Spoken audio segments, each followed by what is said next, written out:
Thank you for joining us for our fentanyl awareness and overdose rescue training webinar, either live tonight or by watching the recording later.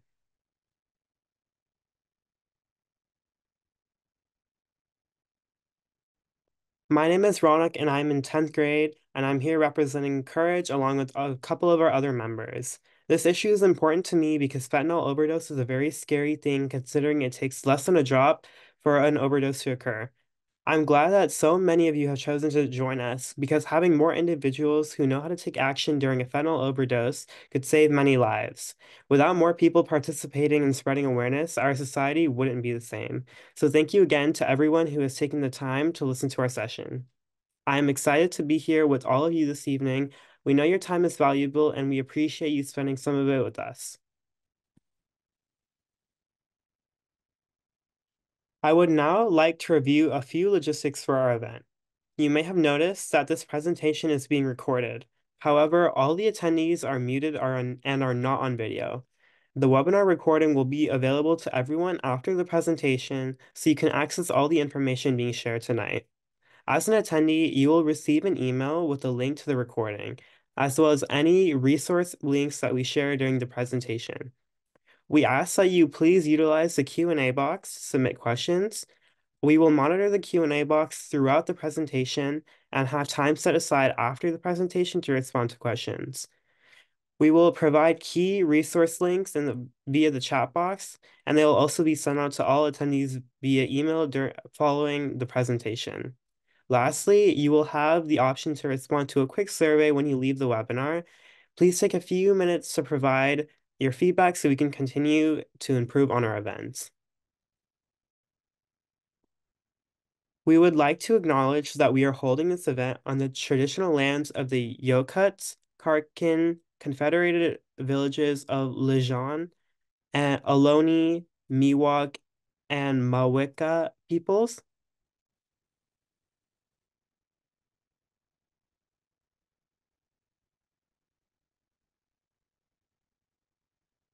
Thank you, Ragnar. My name is Lindsay Altman. I am a 10th grader and I am also a Courage Member Youth Health Coalition member. I would like to share a bit more about us and our partners for this event. Established 10 years ago, Courage is a youth advocacy group comprised of over 30 students, 8th through 12th graders, from all over Contra Costa County. Courage stands for C, our advocacy, generation, and education age. Courage is a youth-centered and directed leadership and advocacy group working to address issues around prevention of youth tobacco, cannabis, prescription drug, and alcohol use and abuse. We use our voices to educate and present to local decision makers and at youth conferences and parent events like this webinar that we support annual countrywide public service announcement, contests, and film festivals. We are supported by adult allies from the Contra Costa County Office of Education through their tobacco use prevention education and Friday Night Live programs. Friday Night Live, or FNL for short, is a statewide youth development program. FNL builds partnerships for positive and healthy youth development with which engage us as active leaders and resources in our communities. Our work for FNL program is focused on alcohol prevention and prescription drug abuse prevention. This event is also made possible through our collaboration with the Contra Costa County Meds Coalition. Along with supporting our group, the Contra Costa County Meds Coalition is a community-based coalition contracted by Contra Costa Health, Alcohol, and Other Drug Services.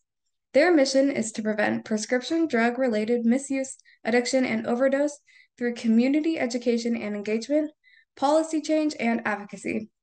They continue to raise awareness among youth, parents, and caring adults and other populations at risk for prescription drug misuse about dangers about dangers of fentanyl and the importance of administering naloxone in overdose emergency.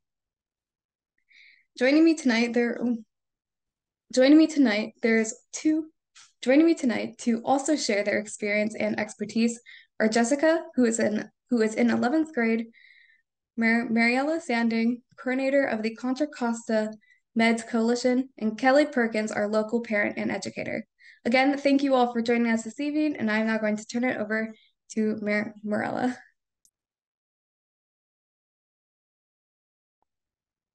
Before we dive into our content, I'd like to start by posing a question to our wonderful youth panel. The question is, why do you think it is important that we are holding this event to address this issue?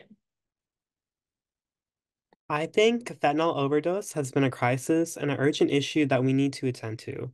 If we can spread awareness and learn how to prevent overdoses, we could help save hundreds of lives that are taken to fentanyl. I think it's definitely an issue that we are seeing more of as people do have to take these drugs to, get rid of pain. So it's definitely very concerning that these are things that are happening to people.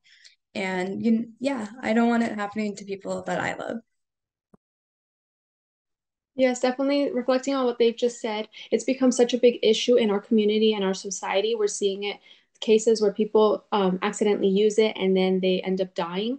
And it's important to realize that it's not just illegal drugs that you can find fentanyl in, but now it's even prescription drugs that are sold illegally. So that way it can affect really anyone who isn't aware of what they're consuming.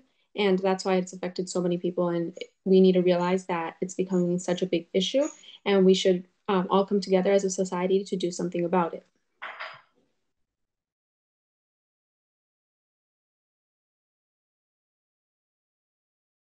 Great. Thank you all for starting us off.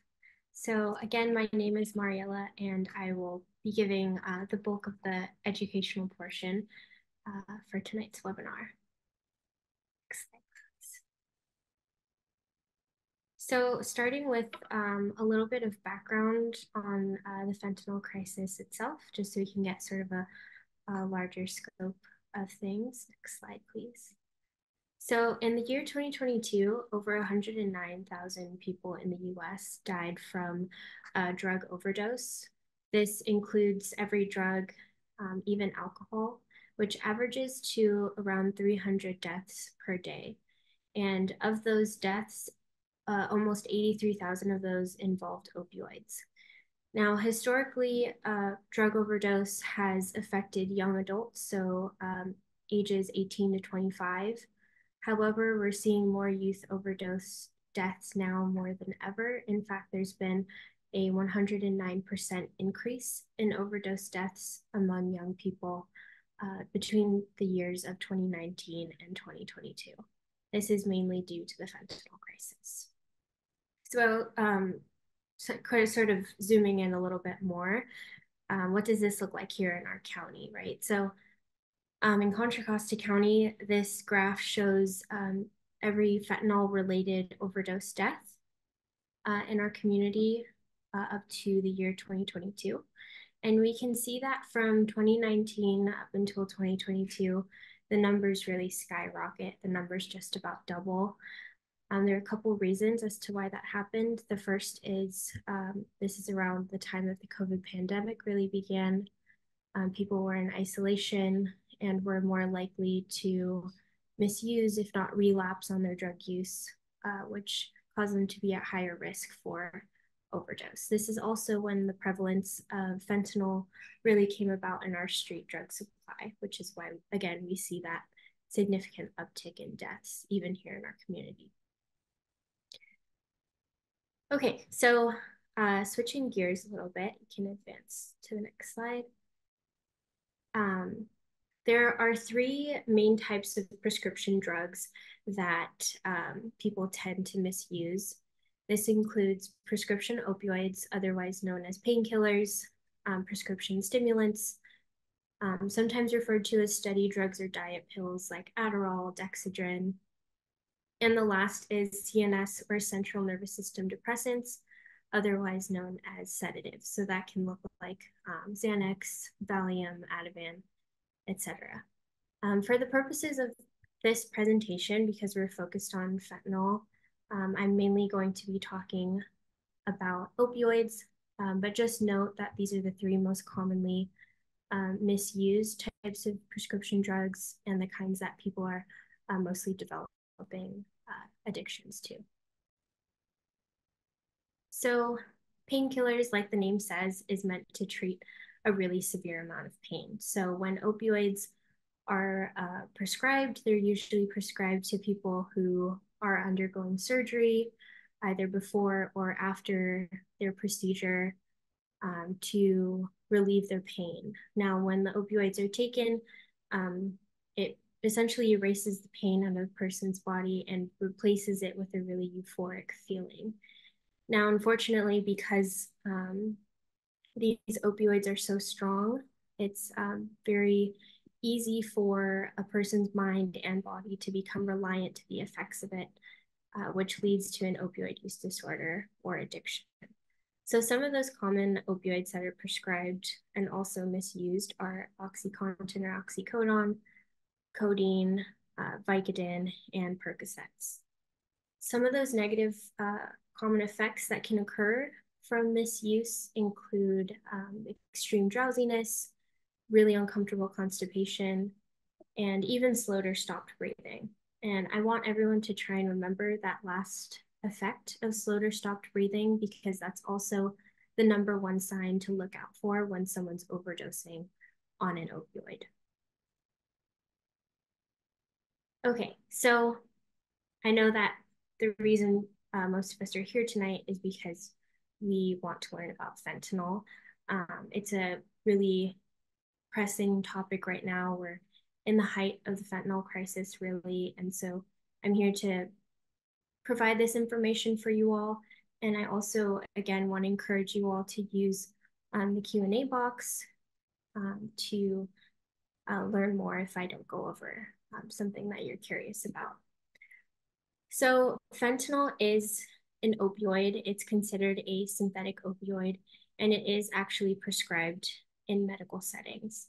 The difference between fentanyl and some of the other opioids that we looked at on the previous slide is that it's completely synthetic. So what I mean by that is it's fully made through a combination of chemicals, whereas other opioids are sometimes made through the opium poppy plant. So it's naturally derived. It requires growing. It requires a growing season. It requires more land to grow and thus more time and energy, right? So they're a little bit harder to make, whereas fentanyl can be completely made in the lab at a much quicker rate and for much cheaper, okay? So fentanyl is essentially the strongest opioid that can be prescribed by a doctor right now. It's used for really severe amounts of pain, like if someone is in an advanced or terminal stage of cancer, before or after undergoing a really abrasive operation or surgery. It's recently started to be put into epidurals. So before someone is about to give birth, some of us can imagine what kind of pain management that might yield. Okay, so doctors have spent years trying to figure out what's the safest way to give my patient fentanyl in order to relieve their pain, but avoiding overdose. What they've come up with is a dose of microgram amounts. So microgram amounts are really, really small amounts. Usually opioids are given in milligram amounts, whereas fentanyl, it takes so little to for the effects to work that they're usually given in 20 to 50 microgram doses. So there's that side of fentanyl, the medically prescribed fentanyl. On the other hand, we have illicitly manufactured fentanyl, illegal fentanyl, street fentanyl. There's a lot of different names for it, but all that to say, illicitly manufactured fentanyl is what's really driving that scary increase in overdose deaths that we were looking at in the beginning. Okay, so with this illegal fentanyl, it usually is made into a white powder form. And with this white powder, drug dealers are able to press it and press the powder and make it look like virtually any prescription pill or prescription drug that you can get from a doctor. So they can press this pill and make it look like Xanax. They can make it look like Percocets or Oxys. They can make it look like Adderall. It's mostly showing up in pills that are being bought off the street. Okay, now the issue with using fentanyl to lace their drugs is that the amount it takes to actually send someone into an overdose is so little. In fact, the general lethal dose for fentanyl is about 2 milligrams. So it's about the size of Abe Lincoln's beard on the penny. That's how much it looks like on the tip of a sharpened pencil. In a test tube, it looks like a couple grains of salt, right? It really doesn't take much because fentanyl is so strong. Okay. Next slide, please. So the picture on the left comes from the Drug Enforcement Administration, or the DEA, and it's comparing an authentic oxycodone M30, which is a common opioid that's prescribed, versus a fake oxy that's actually laced with 2 milligrams or more of fentanyl. Now, if we were to take all the words off of this picture and just look at the two pills side by side, could we tell the difference between the real one or the fake one? Not really, right? It's pretty hard to tell. And this example and other examples of real versus fake pills just goes to show that there's really no way to know if a pill is real unless we're getting it from a legitimate prescription from our doctor. Okay. The DEA came out with new data back in December of 2023, stating that 7 out of 10 pills that they seize and test in their labs had at least 2 milligrams of fentanyl in them. Okay, so when someone makes the decision to purchase a pill or a drug illegally, whether that be through social media, through a drug dealer, whatever the illegal source is, they have a 70% chance of coming across a fentanyl-based drug. Okay. Again, I really want to emphasize how strong fentanyl is. Like I said, it's the strongest type of opioid out there. It's 20 to 50 times more potent than heroin and up to 100 times more potent than morphine. Heroin and morphine on their own are already considered strong opioids in and of themselves. And unfortunately, fentanyl is just leaps above it. Okay, so all that to say, unless you are purchasing a prescription pill from a legitimate pharmacy, or you're getting your prescription filled from your doctor, we have to assume at this point, if it's coming from any other source, that it's laced or completely made with illicit fentanyl.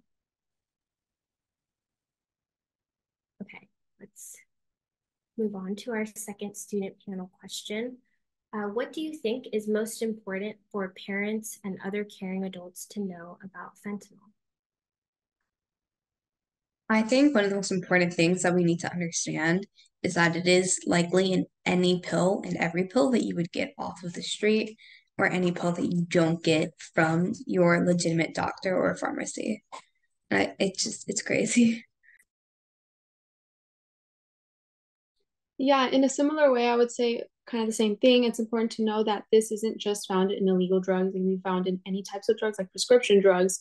And it's more common to find or come across in everyday life than you guys might think. So it's important to be cautious and really know what you are consuming or having your children consume, or what your children are taking, before you allow them to make that decision. To add on to that, I think parents and adults need to know that fentanyl is life-threatening. They also need to know how to react quickly in the situation of an overdose. I also think that parents and guardians need to have open conversations with their children and young adults about fentanyl so that they are prepared to deal with overdoses. And adults need to know how to speak with young people as they will influence them the most.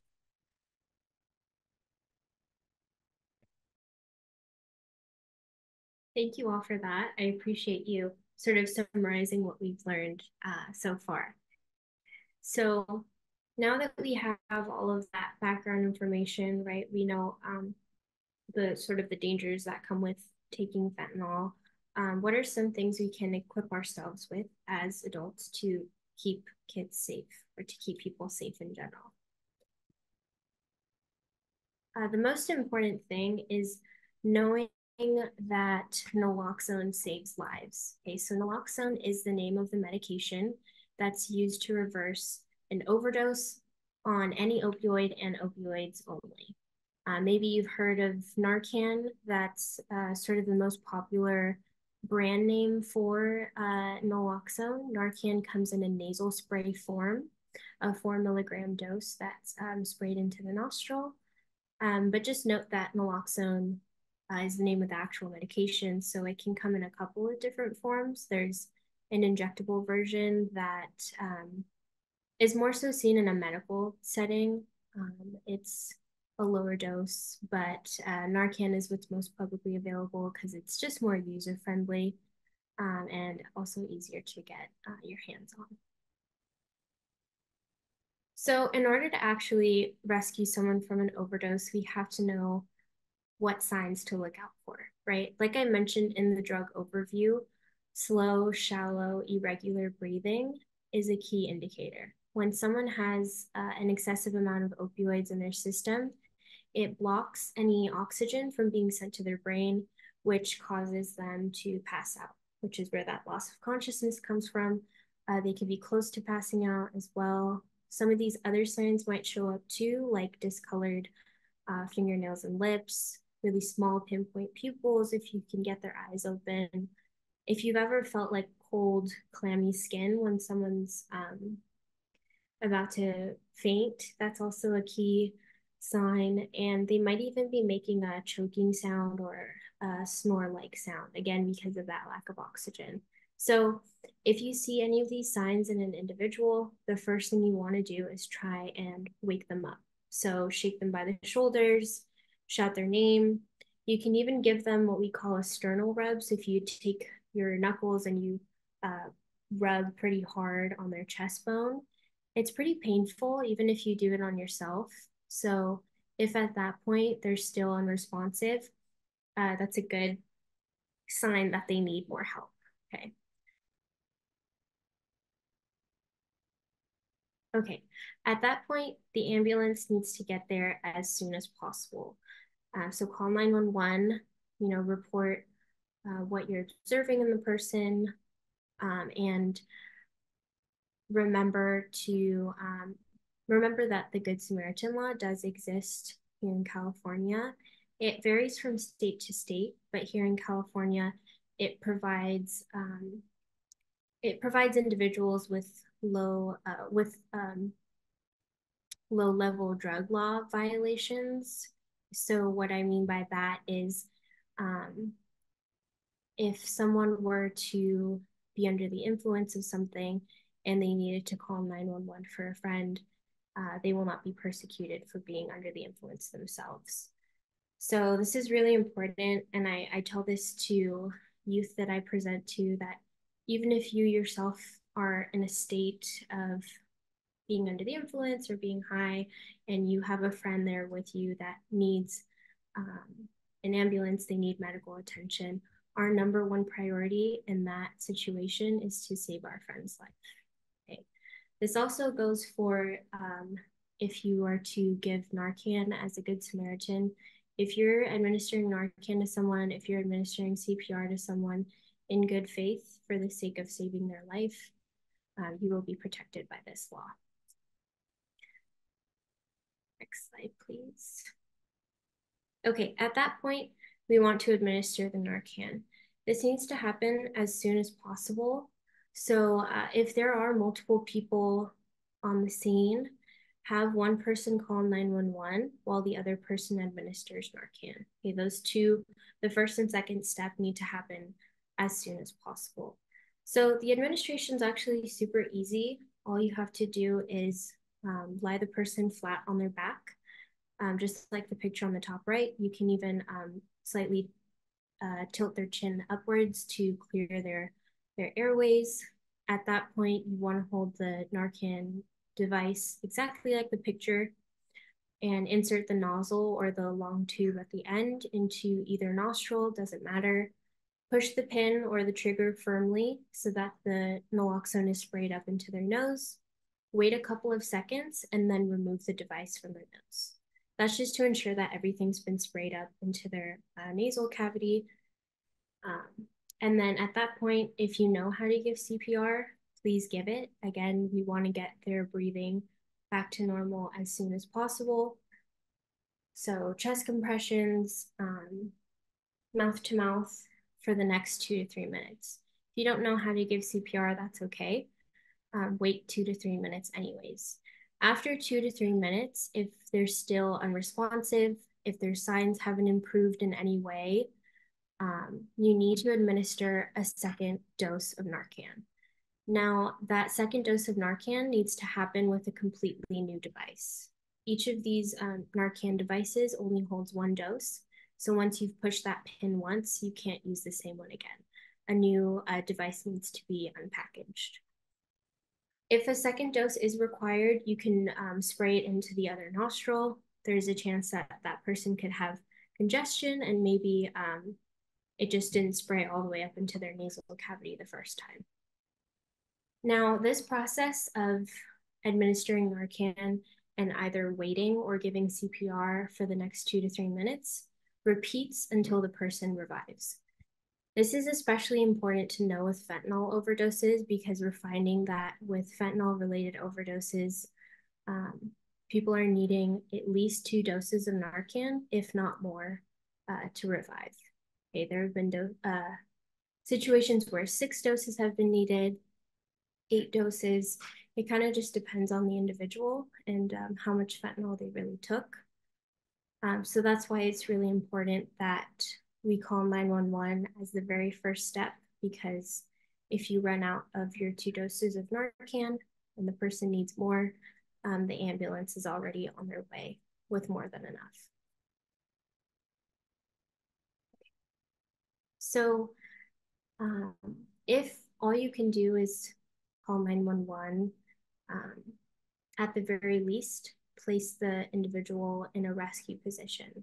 So exactly like this picture, on their side with their top leg bent and their hands supporting their head. This is super important because there is a high chance that they could vomit or foam at the mouth. And we want to make sure that their airways are staying clear of any of that. And lastly, most obviously, don't leave them alone, right? Monitor the person, make sure they get into the ambulance okay, and make it to the emergency room. Okay, so just a couple of important things to note about Narcan or naloxone. It lasts about 30 to 90 minutes in the body. So let's say, for example, I see someone that's overdosing and I give them a dose of Narcan. They wake up after the first dose and they say, you know, I'm fine. I really don't think I need to go into an ambulance. I don't need to go to the ER. But after about 45 minutes, they start to show signs of overdose again. That's because, yes, the Narcan I gave them revived them and saved their life, but it is a temporary fix, okay? Fentanyl and opioids in general, they tend to last about 6 to 8 hours in the body. So for the next 6 to 8 hours, that person has a chance of overdosing again, which is why, again, we need to get them to the ER sooner than later. What's great about naloxone is that it's formulated to be really safe, meaning that it can be used on babies, on infants. It has been used on babies and infants. It's safe to use on pets. It's been used on dogs before. And most importantly, it cannot hurt someone if they're not overdosing. So what I mean by that is naloxone's formulated to attach to existing opioids in the body. And if the naloxone doesn't find any in the body, the medication just will not work. Okay, so if you come across someone that you think is showing signs of an opioid overdose, you have that gut feeling that you should give them Narcan and you have it on you, please give it because you could potentially save their life.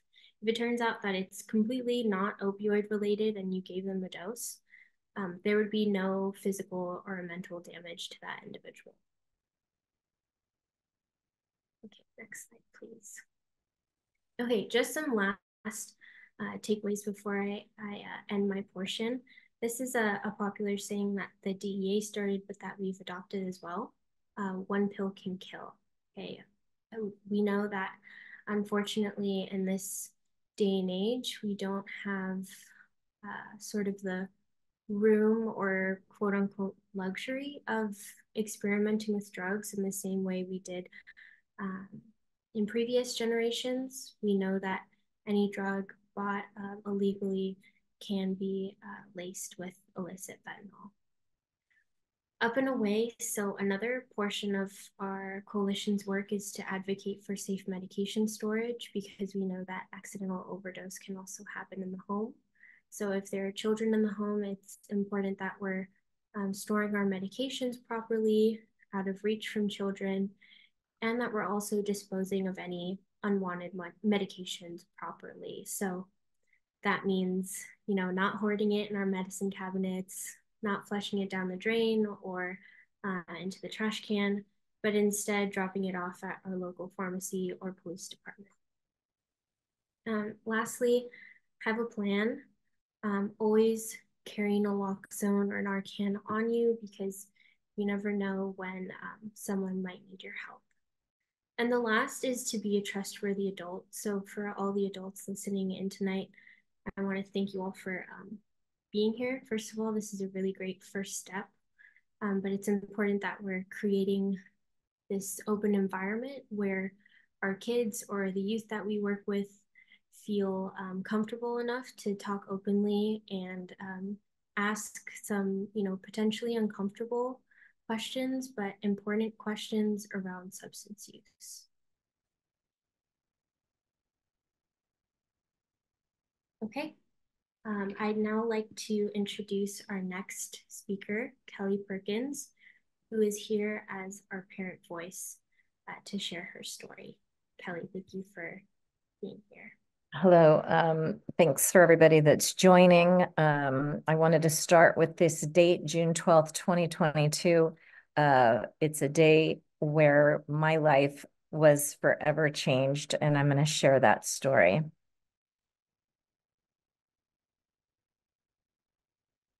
So you're all here to hear more about fentanyl poisoning and prevention. And the biggest takeaway I want for everyone is that fentanyl is non-discriminate. It can happen to you, a child, a family member, a best friend. It can happen to a football star. It could happen to the valedictorian, straight A student, member of the chess club. Fentanyl is non-discriminate. Next slide. So let's run the video, and then I'll keep sharing the story. Fentanyl, it's a silent killer, and it's growing in our local schools. Just last week, 15-year-old Melanie Robbins died. High school staff recovered overdosing on drugs.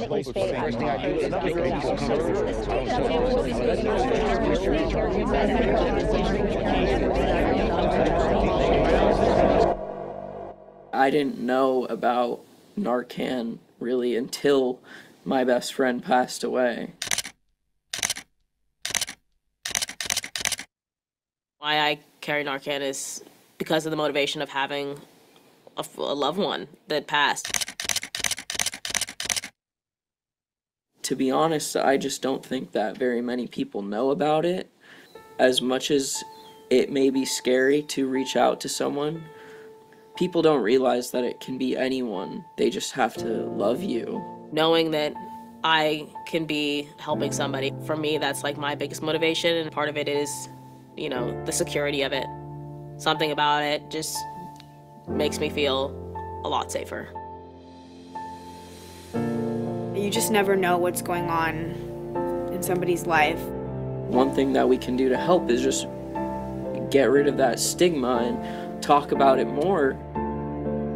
What's one thing that you know that could save someone's life? Narcan. Having a conversation. Voicing stories. Educate your loved ones. Don't be quiet. Talk to anybody. Narcan. Narcan. Narcan. Narcan. Save a life. Save a life. Save a life.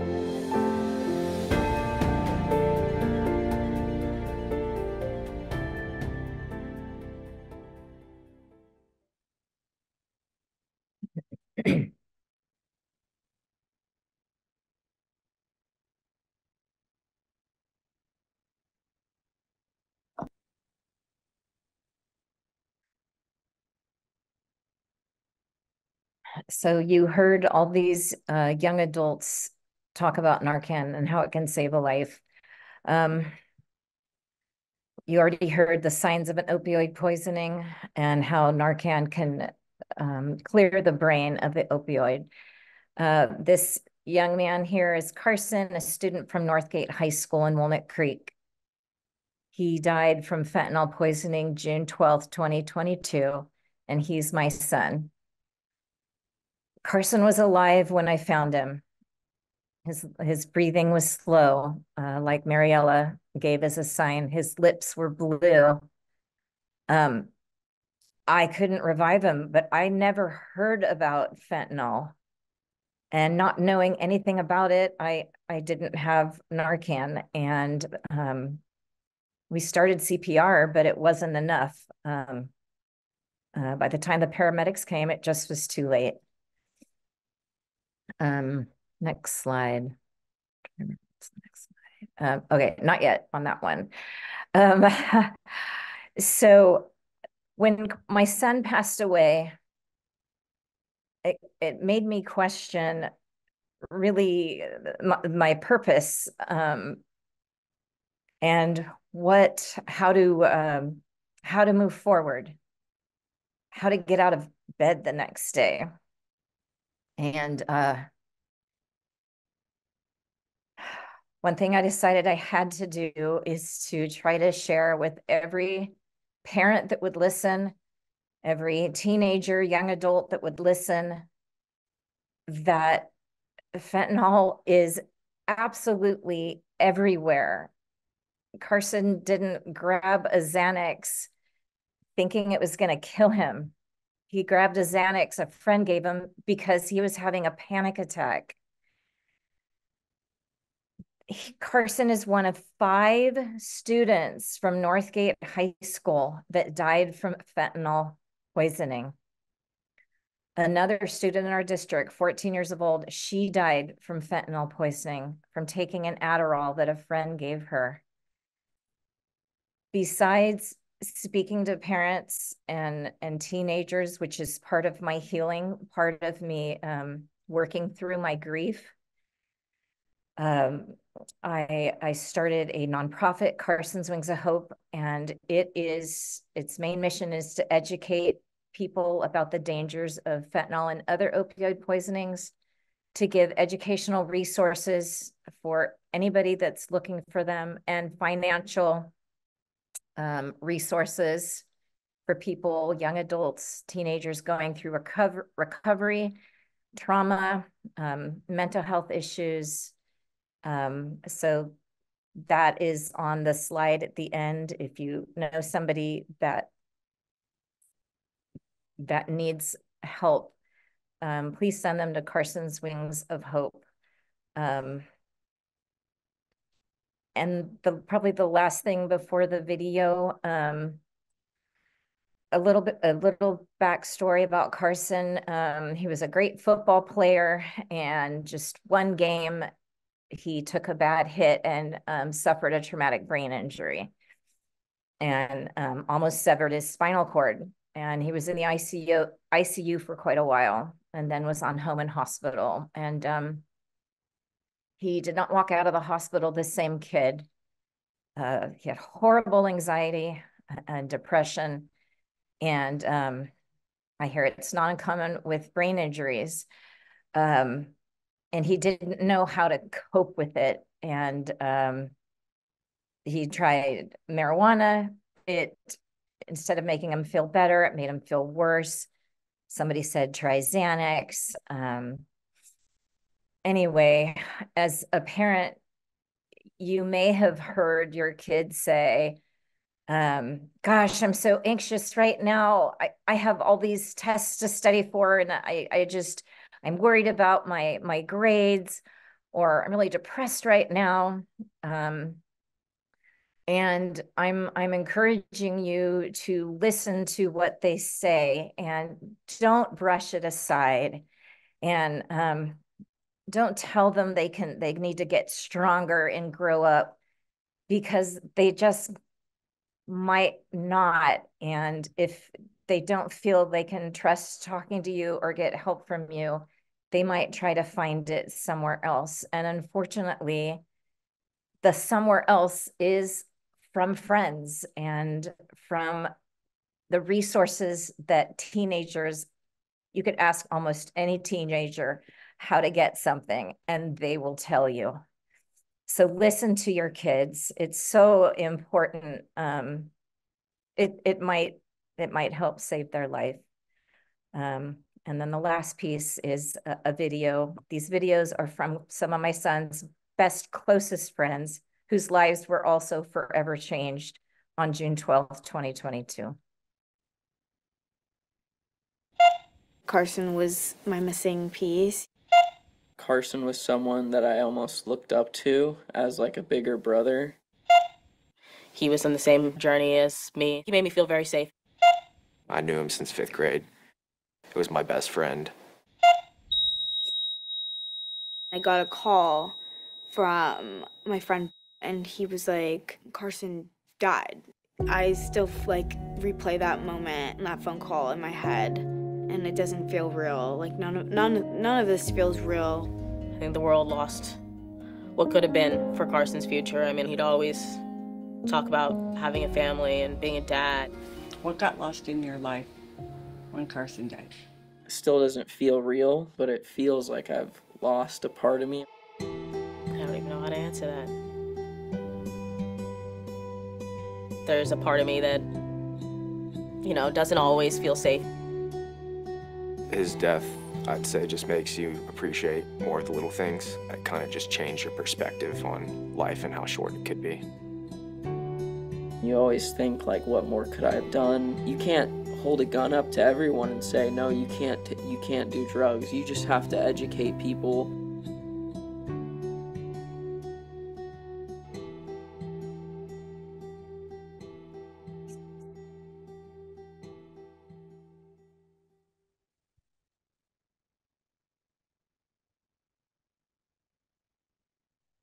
So I have a question to ask our student panel. How can a parent or other caring adult best support the young people in their lives, particularly with regards to the topic of fentanyl? Yes. So again, I think that it's really important for parents or adults to let them know that they're supporting them, that they're there for them, that they can reach out to them, just kind of having that hand, reaching out a hand for them, because that can help them feel safe and allow them to confide in a parent. And providing them a variety of open resources that they can know, that they can reach out for, and that they can get help in some type of way. They should also help them, educate them to teach them about the repercussions and potential consequences on their health, including long-term health impacts that fentanyl and other drug substances can cause in the future or even just in the present moment, because addictions can carry on and they can have consequences on health, long-term, short-term, anything really. And most importantly, don't wait until it's too late. I'll repeat that one more time. Do not wait until it has become too late to help your loved ones, because it's really important to let them know that you're there for them and that you're willing to listen. I completely agree with Jessica.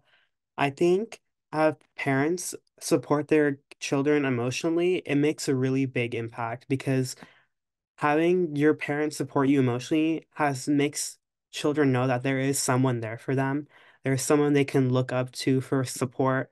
And it's just really helpful for students or children or whoever just to have someone be there for them so they don't fall into any type of drug path.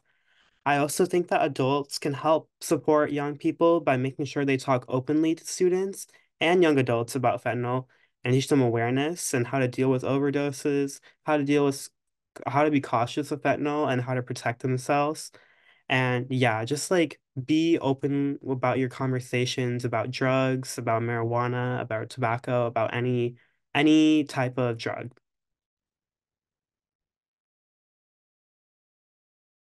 Like they said, it's very much so just being there for your kid, helping them with through what they need, like through what they're going through, and just being there to help them, just be someone they can look up to as well.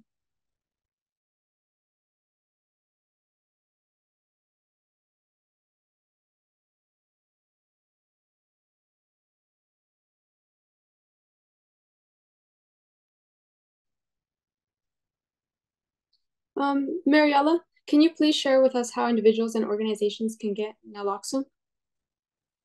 Yes, thank you, Jessica. So for individuals who are looking to access Narcan, you can scan the QR code on the screen or visit naloxoneforall.org. They will ship a free box of Narcan, which includes 2 doses to whatever address that you share with them. Other than the website, you can visit your local pharmacy and ask the pharmacist for naloxone. It's recently been passed to be available over the counter, so without a prescription. Although it is costing about $40 to $50 without any insurance. So I would recommend going through your insurance first and seeing what those available options are. Generally, if someone is being prescribed an opioid, on the other hand, their doctor should also write out a prescription for Narcan in the case of an accidental overdose. If a doctor is not doing that, please take that extra step and ask for Narcan as a sort of safety net. Okay. If you are looking for naloxone or Narcan for an organization, there is the Naloxone Distribution Project that's organized by the department, the DHCS, the Department of Healthcare Services.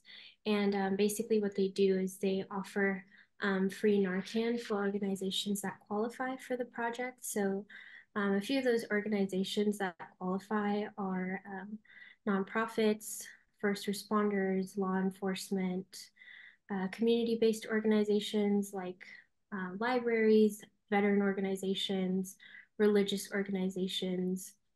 Schools and universities can apply for this as well as other local city agencies, tribal entities, and even organizations that serve the unhoused populations.